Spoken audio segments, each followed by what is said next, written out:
Bonjour, je vous présente cet ouvrage. De La Rochefoucauld, les Maximes.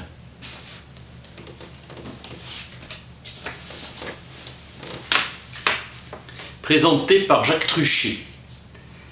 La Rochefoucauld était à la fois un homme éminemment sociable, l'on vantait sa politesse et son honnêteté, et un solitaire.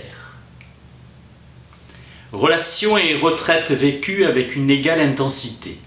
Il faut prendre en compte son humour et son goût de la mystification. Il dénonce l'amour-propre. Une morale, pourquoi pas, mais d'abord une esthétique. Logique et morale étaient subordonnées au style. Son style, c'est le savoir-vivre, vertu dont il est tenu pour le meilleur des maîtres. Son style, c'est aussi la bravoure.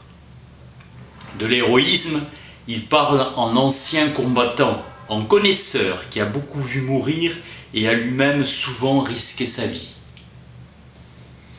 C'est une croyance en l'existence d'une certaine race d'hommes. C'est un homme qui ne craint pas d'écrire. Il écrit tout crûment. Noblesse oblige, il a une exigence absolue d'authenticité. Il a composé des aphorismes cruels sur l'amitié et sur l'amour. Il a formellement reconnu l'existence d'une véritable amitié et il a écrit qu'un véritable ami est le plus grand de tous les biens. Il montre que l'amitié, pour être vraie et parfaite, doit intégrer l'amour-propre et l'amour de l'autre. L'amour est le sujet où il a consacré le plus de maximes et il a souvent accablé de sarcasme.